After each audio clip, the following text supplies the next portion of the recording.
Coming up next on Arizona Horizon, we'll hear a moderate Muslim voice on President Trump's travel ban, and we'll see the impact of recent rains on the state's reservoirs. Those stories next on Arizona Horizon. Arizona Horizon is made possible by contributions from the Friends of Arizona PBS, members of your PBS station. Thank you. Good evening and welcome to Arizona Horizon. I'm Ted Simons. The controversy over President Trump's travel ban to 7 predominantly Muslim countries continues. This as the president announces his Supreme Court nominee this evening. We spoke with Arizona Republican Congressman Paul Gosar about those and other issues earlier today, starting with the Supreme Court. I really want somebody that's going to be looking at abiding by the Constitution. We need an originalist like Scalia was, because I think that brings your head back to the rule of law and that founding principle of the Constitution. And I think that President Trump, from what I can tell, I'm a dentist, but I like looking at the detail, and I've been a stalwart proponent of constitutional application as well as the rule of law. And so I think, from my understanding, the 3 people that he's considering, all 3 would be very good picks. So from that standpoint, that's what I'm looking for, is get back to the rule of law and the Constitution. Representative Gosar also commented on the president's firing of former acting Attorney General Sally Yates. I think it's appropriate. She defied doing her job, and she made it political. And when the Justice Department makes things political, it's time for you to hit the door. I've been a staunch proponent of the Justice Department, not proposing legislation, but actually enforcing the rule of law as it's put on the books. And I think the president did everything as we look at when everybody finally settles down and reads the protocols that he put forward, are pretty much everything that the previous administration had done at some time or another. And so I think everybody needs to take a chill pill. But I think her as the acting Attorney General, when she came out on the political aspect, time for her to go. And I applaud President Trump for doing that. And Congressman Gosar also suggested that too much is being made of the president's travel ban against citizens of 7 predominantly Muslim countries. It's a temporary ban at this point in time, so that we can make sure that we got our vetting down and in place.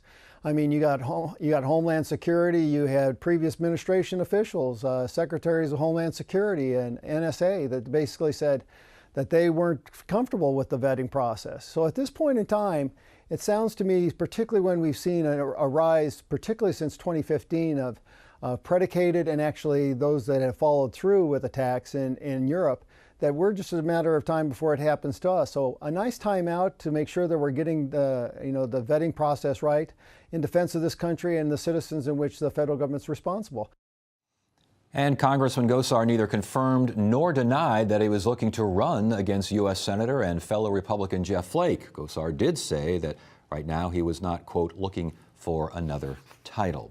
Joining us now to talk more about the president's executive order barring travelers from certain predominantly Muslim countries from entering the United States is Dr. Zuhdi Jasser, one of the founders of the American Islamic Forum for Democracy, which pushes for a separation between mosque and state. Good to see you again. Thanks for joining us. Thanks for being here. Your thoughts now on the president's travel ban? Well, I don't see it as a ban. I see it as basically implementing the 7 countries that President Obama's administration had said should be looked at as hotspots. And listen, my family escaped Syria. They're political refugees. I have family in Aleppo that we pray for and know are living through the worst of hells and humanitarian disasters that we've known in the 21st century, let alone since World War II. And I don't want to see the message of what America is change. But we have a little whiplash going on politically, because the last 8 years has basically seen no vetting as far as ideology. There's been vetting as far as terrorism and violent extremism, whatever that is. But just as in most wars we've fought, be it World War II or the Cold War, we vet against ideologies that don't like our way of life, that threaten us ideologically. And currently there's been no vetting against jihadist and militant groups. And the place to start, I mean, this is just a baby step. The place to start is these 7 hotspots. I would have liked to have seen Saudi Arabia, Qatar, Pakistan added, because I think there's nothing more pro-Muslim than saying, you know what, if you're a jihadist or theocrat, you're not welcome here. If you're a freedom-loving, universal human rights type of Muslim, we want you here. So it's not about being Muslim. You mentioned it wasn't a ban. Critics are saying it's a blanket ban at best, and it doesn't necessarily improve the system. Do they have a point? Well, the critics are those who are, again, using us Muslims, which are a very ideologically diverse community, as an identity group, that even though the word Muslim isn't there, they're going to read into it that it labels all Muslims as such. It's about countries in which the militant component are theocrats, jihadists, and at the end of the day, you know, the fact that it might enrage ISIS, or, you know, you have a letter from the theocrat of Iran telling us that this is going to, you know, make our enemies hate us and basically applauding us. At the end of the day, he runs one of the worst open-air prisons on the planet, which is Iran, and they take 0 refugees. So most of these Muslim countries that should be taking refugees are not taking any, and they're lecturing to us, and we're worried about what the radicals would say. I would tell you we should worry about what the freedom rebels, those who want freedom and democracy, would say. And I would think that if they see in America stand against theocracy, but for liberal Muslims who are reformists, then I think that would be something they'd want to see.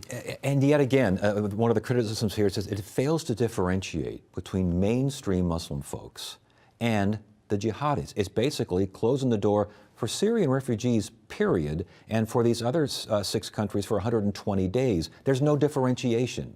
Again, do they have a point? So that is a reasonable criticism, and I think on paper it looked great. The implementation, the verbiage coming out of the administration, they should have been clear with their talking points, with their understanding of what the city on a hill means, what America is, as far as embracing immigrants that are Muslim, non-Muslim, minorities, whatever it might be. But that message, the messaging has been horrible, and the implementation on the ground at airports, the fact that folks who have already been vetted and have visas were caught at airports, shows you that they really didn't think about. I understand why they had to do it quickly, because they don't want the terrorists to get a head start or the militants to get a head start, but they should have put into place. They had a few weeks in transition, if they know they're going to do this executive order, to engage the community that's going to enforce this on the front lines of our borders, so that the message, because if the messaging is wrong, Ted, right, it ends up hurting Muslims like myself, who are your greatest assets. And I want to get back to the messaging here, because again, some are saying this signals to the Middle East in general that we, Americans, all of us, see Muslims as jihadists.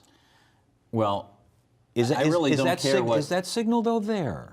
There is a signal to I think actually the signal to the reformists on the ground, the grassroots women's organizations, the reformists that would, you know, are in the prisons of Saudi Arabia and Syria and Egypt and elsewhere, that are true allies, that we don't know what we're doing, that we don't get the messaging right about who are our allies. But I don't care what the King of Saudi Arabia, what Qatar's government or Iranian regime thinks, because they're going to hate us no matter what. They're going to spread propaganda. I can tell you, on the front page of the main media arm of Saudi Arabia is a little picture about a little deli in New Mexico that said "No Muslims Allowed." Certain organizations in America spread those propagandist ideas that America hates Muslims. So I can tell you the Islamists, the theocrats, will find anything, whether our administration does things dysfunctional or not, they will find anything to slam the United States. What we care about is what democracy-believing people in the Middle East that are trying to revolt, trying to come here to get a better life, because we're that beacon on a hill, what they think. And right now, they probably think, we need to get our act together. I was going to say, right now they're probably wondering when is 120 days over with us. But as far as, and again, your family, you come from Syrian refugees here. Your family would not now be allowed over here. You know, that I can't tell you how much we pray for them to come here. We're working on getting some family here. But make no mistake, don't let the Obama administration or the identity left tell you that they've been doing great things for the Syrian refugees in the last 8 years. They barely had 10,000 in last year. And of those 10,000, I was on the U.S. Commission on Religious Freedom for 4 years. We tried to get them to increase that number, and just until this year it was increased to 100,000. And now Trump administration cut it to 50. And again, I would tell you, as somebody who is concerned about American security and about our messaging, which are tied together, I would tell you that it is better to go slow, so that the tens of thousands we do bring in bring a message of wanting freedom and liberty rather than letting the Islamists in, who will end up giving messages of not fitting in, of causing crimes as they did in Sweden and Britain and elsewhere. So as much as I want to get my own family here, and the Arabic community wants to too, we want also, what's in our best interest is to have America see those who come in here be lawful, be freedom-loving, and share our values. You mentioned family and the Arab community. Talk to us about that community. What are most folks saying? I understand that there's probably as big a divide there as there is anywhere, but what are you hearing? We're hearing that, on the one side, there are those who, say it's refreshing to have somebody who just sort of says what he feels. But on the other side saying, where is the Muslim representation about what's at stake here? It's not just two sides in Syria. It's not just the Assad fascists, who I think are the Shia jihadists in bed with the Russian fascists, and the ISIS guys on the other side. There's a majority of Syrians of the revolution in the middle. And that's who America, the UN has abandoned. Samantha Power wrote the book on genocide, and we totally ignored what was happening in Syria. So most of the Arabic community and Muslims that I talk to say, listen, the world doesn't revolve around partisan one-upsmanship. Stop using us Arabs and Muslims as a ping-pong ball between an identity politic on the left and a security politic on the right. Okay, but they're underneath the ping-pong ball. They're away from the table. Okay, what are they? What are you hearing? What are they saying? Get it right. After 120 days is over, then what? Yeah. Have a commission on radical Islam, fine. And then begin to implement policies that would be in synergy with those who want universal human rights. Engage our Muslim reform movement, which has a declaration that talks about the principles that we share with the Universal Declaration of Human Rights. Begin to engage us. I think many of us believe that Islam is in that time in history that America was in the 18th century. It is very American to fight theocracy. We are doing that right now in the House of Islam across the Middle East. And the greatest laboratory to do that is here in America. And we can't get past the dysfunction in Washington to have that exercise done. So when the White House says that this is not an extreme action, it is reasonable and it is necessary, you say? It is reasonable, it is necessary. What's on paper, the implementation and the trajectory in which we're going needs to be telescoped to the American people. It's just like the Iraq War. It was well intended. The freedom agenda of the Bush administration was very clear, but at the end of the day, mission accomplished wasn't accomplished. The messaging is what actually ended up history not really laying out what really the Bush administration and American sons and daughters did to liberate the Iraqi people. So similarly now, if the Trump administration doesn't get the messaging right, their history will not be that they helped discern. Because I think right now, labeling all Muslims as one, whether you think they're all peaceful or all militant, actually creates a phobia. If you say, you know what, there are jihadists that are against us, which is not only militant but nonviolent, and there are moderate Democrats who believe in secular society that are with us, that battle and antagonism will do more to melt away bigotry than any of this nonsense. When you hear, we're running out of time here, but when you hear people, Muslim or not, say, this is not the America I know. This is not the America I love. This is not the Statue of Liberty. This is building walls. This is saying no. This is a blanket. They call it a ban, barring whatever temporary ban, whatever it may be. They're saying this is not the America that they love. What do you think about that? I couldn't disagree more. America's about debate. They are feeding into this fact that somehow it's a Muslim ban. The word Muslim isn't even in there. So I would tell them, be careful. Use facts. Anchor your arguments with facts. Don't let emotional identity politic identify us. We are not victims. We are a community that has the gifts nowhere else in the world, which is to be free and reform ideas that they can't do in any other Muslim majority country. But here's my last question. There is a sense that it is a religious ban. It doesn't mention Muslim at all, but there are 7 predominantly Muslim countries, and as you mentioned, Russia's not in there, and Ukraine is not in there, as part of Crimea is not in there. Are you concerned that there is an image of a religious ban?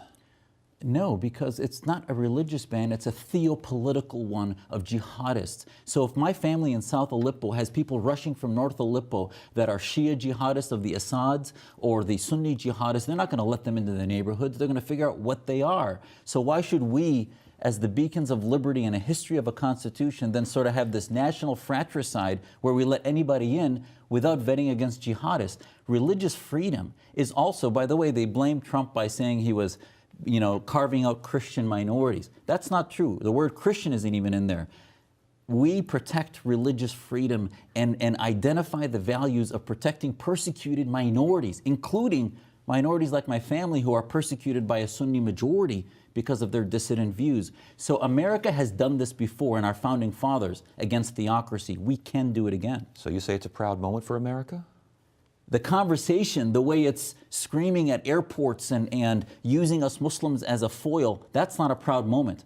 I think the moment in which we start to peel the onion of theocratic Islam and begin to figure out who's on our side within the House of Islam and say this isn't a battle against the faith, but a battle against theocrats. Dr. Jasser, always a pleasure. Good to have you here. Thank you. Thank you. And also of note, ASU's Walter Cronkite School of Journalism and Mass Communication will host a discussion on First Amendment issues raised by President Trump. That event will take place at 7 o'clock tonight at the school's First Amendment Forum at 555 North Central in Phoenix. Next on Arizona Horizon, winter rains help bolster our reservoirs.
We've had a lot of rain and snow this winter, but how did the precipitation impact the state's water supply, specifically reservoirs on the Colorado, Salt, and Verde rivers? Charlie Yester joins us now. He's a water resources manager for Salt River Project. Good to see you again. Thanks for joining us. Thank you, Ted. We had a lot of recent rain here. It's a beautiful day today, but it hadn't been like this the past few weeks. Did it help the water? So it had to have helped the water supply. We have gotten an abundant amount of runoff over the last, say, 6 weeks or so. Since December 15th, our reservoirs have come up over 400,000 acre feet. That's roughly half of the amount of water we use in a year, so it's really been a bounty. So December 15th, we were still looking at dire straits here, concern, worry. Now, the worry's still there, but not so much? Well, I'd really kind of disagree with you that we were in dire straits. The Phoenix area has a fantastically reliable and sustainable water supply. Were conditions poor? Yes. Our reservoirs were only 44% full, and now they are 60% full, so we've come a long way. Things are certainly a lot better. We need to get better yet still, though. So watch out for the alarmists who say we were in dire straits, but it just seemed like it was forever sunshine and the reservoirs were low. If you don't see that storm coming in on the horizon, you worry a little bit. Absolutely. Well, as you know, last winter was supposed to be our savior with the giant El Nino, and we got no rain whatsoever. And then this year was a weak La Nina, so everyone was pretty much in consensus that it was going to be dry. So it looks like we might be wrong 2 years in a row, and that's not a bad thing in this case. Especially this year, yeah. As far as Arizona's snowpack, how are we looking? Fantastic. On the Verde River watershed, which feeds into Horseshoe and Bartlett, two of our reservoirs, we are close to 200% of normal for this time of year. My goodness. And over on the Salt, it's a little bit more than 100%. And that's for this time of year. What about the forecast runoff? The forecast right now is for well above normal runoff. I think we'll fill up some of our reservoirs. Roosevelt, though, is only 50% full, and as you know, it's our largest reservoir. I think we need to get some more storms before we could say we're going to fill Roosevelt up. And Roosevelt, of course, is the biggie. As far as the Verde River, let's start Verde. Snowpack, did I read 180% of normal for that Yes. snowpack up there? Yes, it is. That's great news. We haven't seen snowpack like that since 2010. And before that, how long? I mean, was it somewhat more of an occurrence before that? No, because we've been more or less on and off in this drought situation Yeah. since '95. I'd say probably 2005 was a good year also for snow. Snowpack on the Salt, 100% of normal? Yes, a little bit more than 100. And usually before that, it was what? What would you say? Oh my gosh, it wasn't more than a few percent. Oh my goodness. I mean, I would think that this would be good news for Roosevelt Lake. Why is Roosevelt Lake a little bit of a laggard there? Well, it's not. It's received far more water than the Verde reservoirs have, but it's so large. Roosevelt holds 1.6 million acre feet of water. 70% of our total reservoir supply is in Roosevelt. So for it to come up a lot, it has to take a lot of water in. So it's come up far more than the Verde reservoirs have. So are we going to see runoff, downstream runoff? Is that possible? Probably. You mean through Phoenix? Yes, probably not. I think we may see some. Really? But it will initially be from the Verde side. Verde, okay. Isn't that interesting how the Verde side was a little bit better than the Salt side? Well, the reservoirs there are much smaller. Yeah. So they do tend to fill up a lot faster. Okay, so as far as groundwater, now obviously you got your groundwater, you got your reservoir water. Less pumping, do you think? I suspect by the time we're done with this season, we will reduce the amount of pumping that we're doing. And if we can get some runoff here through the valley, releases from the dams that flow through, that's a great way to recharge the regional aquifer also. Talk about that regional aquifer, what it is and how important it is to groundwater pumping. It is amazing. The regional aquifer is a water-bearing stratum underneath all of the Phoenix area. It's basically rocks and cobbles and sand and such, and it holds a great deal of water, millions of acre feet of water, far more than our reservoirs could ever hold. And we rely upon that water during drought conditions as our sort of last resort. And you're saying that could see some replenishment going on. We could very well see quite a bit if we can get some water flowing through the valley for a few weeks. It would really help groundwater recharge. Can you talk about Rocky Mountain snowpack as far as Lake Powell and Lake Mead? Can you give us a general impression of that? Colorado's doing really well also. In fact, the entire western United States is doing really well. As you've seen all about California, of course. They don't have the Northern California doesn't have a drought anymore, is that true? Well, I don't know. I think it's premature to say any of these droughts are over yet. But getting back to the Colorado, their snowpack, and from their watershed is much larger than the Salt and the Verde, they are running about 160% of normal. So for the runoff period, April through July into Lake Powell, they're looking at close to 10 million acre feet of water. And how much more? Again, December 15th, when we were not in dire straits, but we were a little concerned. What's the difference between then and now as far as? I think on the Colorado, it's gone up about 4 million acre feet. And percentage-wise, any ideas on that? I better not hazard a guess. Okay. But I mean, it sounds like Lake Mead could be out of the woods a little bit? I think we have a real good opportunity to push that shortage declaration out another year or two. It's not going to go away simply because of the structural deficit on the Colorado. We use far more water than the river provides, and at some point it's going to catch up to us. I was going to say, because we were angling for, we've done shows here on the program regarding water restrictions if Lake Mead doesn't get its act together, and it sounds like it's getting a little bit of its act together? A little bit, and yeah. if Lake Powell does get 10 million acre feet of water in it, I suspect the Bureau of Reclamation will release a little bit more than planned into Lake Mead, which could only help. All right. Is the drought over in Arizona? You almost didn't let me finish the question. It's no, isn't it? Yep. I would say the short answer is no. We have been in such dry conditions for the last 6 years for sure that it would be almost impossible for one season of good weather, of wet weather, to really eliminate all the consequences of the drought. Does it help? Absolutely it helps. Things are going to be so much better off, but we really need 2 or 3 wet winters to really declare the drought over. I've heard some folks say that we're relying too much on these freak monster storms that come through, and then, like right now, the winter season we've got a ways to go here. We may never see another drop for the next couple of months. That's what we've seen the last few winters. It'll rain and snow a lot in December, maybe early January, and then it just shuts off. So my fear right now was that the end of the season, and we don't get any more? But that doesn't take away from the fact that we do have a lot of snow on the mountain. We're going to get more runoff. We've already gotten a lot of runoff. Even if it doesn't rain more this winter season, we're far better off than we were. And as far as bottom line here, how much better off is the Arizona water supply right now? I would say we've basically been given an entire year's worth of water. Mike, are you serious? I mean, are you surprised by that? No, I'm not. Anyone that studies climate in the West knows that these droughts, I'm going to pretend like it may have ended, but these droughts end with dramatic storms and often flood events. So, and we forget big that years are real common. Yeah, we forget that, don't we? That the weather in the West can be, California, Arizona, it can be very volatile. Absolutely. Comes and goes. All right, so if I run into someone and they say, I saw you talking to that Charlie guy from SRP, I still believe that we have a real water crisis. What does Charlie say about that? What I say is, regardless of our water supply, even if the lakes are full, we need to use every drop of water that is precious, because it is in fact precious. Every drop, use it wisely. If we act and behave as if we are always in a drought, we will always be prepared for a drought. All right, good advice, good information. Good to have you here. Thanks for joining. Thank you.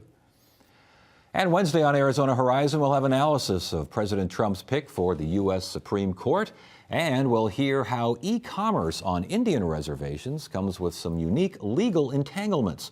That's at 5:30 and 10 on the next Arizona Horizon. A reminder, if you'd like to watch tonight's show again, see previous shows, or find out what we have in store for the future, check us out, azpbs.org/horizon. That's azpbs.org/horizon. That's it for now. I'm Ted Simons. Thank you so much for joining us. You have a great evening.